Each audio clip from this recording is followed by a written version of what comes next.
Last week, Nintendo announced that they were officially going to discontinue the mega popular NES Classic Edition worldwide, a decision that's been maligned by seemingly everybody with even a tangential interest in the thing. Considering how the Big N had issues with keeping the system in stock, thanks in no small part to the fact that they barely sent any stock of it to stores in the first place, combined with the ludicrous prices scalpers were asking for it online, and high consumer demand, the negative backlash to the announcement makes sense. Plenty of people were willing to shell out $60 for the system. Hell, plenty of people paid more than that to scalpers because poor stock in stores left them no choice. And for Nintendo to recognize how high of a demand there was, and still is for this thing and say, yeah, we're done, is a huge slap in the face to the consumers.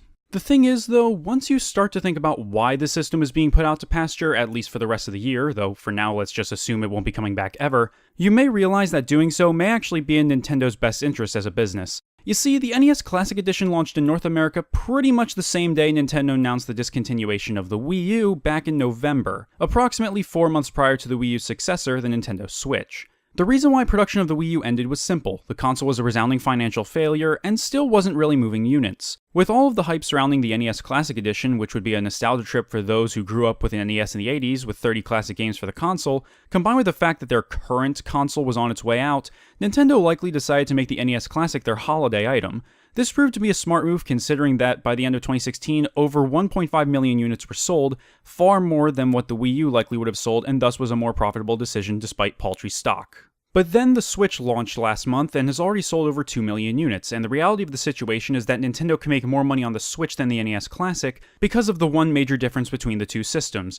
The NES Classic is an emulation box that has 30 games, and that's it, software mods notwithstanding. While the Switch will regularly have new software released for it, and the video game console industry runs off the mentality of giving away the razor to sell the blades, i.e. sell the hardware at a loss and make money on the software, something which simply can't be done with the NES Classic Edition. Add on top of that Nintendo's plans to put the Virtual Console on the Switch, which means that all of the games on the NES Classic will likely be made available on the Switch at $5 a pop with the added ability to play them on the go thanks to the Switch being a hybrid console. If they were still producing the NES Classic alongside the Switch when the latter gets the VC, then Nintendo would essentially be competing with themselves. Besides, they would make more money selling those 30 games separately at $5 each, as opposed to bundling them for $60. On top of that, with the Virtual Console, consumers are able to buy only the games they want to play rather than buy a bundle with games they may not want to play for the few that they do. Not to mention the VC also selling games not available on the NES Classic. Granted, the Switch is still 5 times the price of the NES Classic, but it's also a new console that plays new games and functions as a home system and a portable system, so it's a bit of an apples and oranges scenario. Just as well, unless you have some sort of moral objection to it, emulating retro consoles, NES included, on a home computer is not only simple, but doesn't require any extra financial investment because of the low system requirements of the emulators themselves. Hell, you could run that stuff on a PC from the mid-90s and have no problem. There really isn't any practical reason to own an NES Classic outside of being nostalgic about your childhood, playing the original console in the 80s and 90s, or being a collector of Nintendo memorabilia, particularly when it comes to the NES. Looking at you, Pat.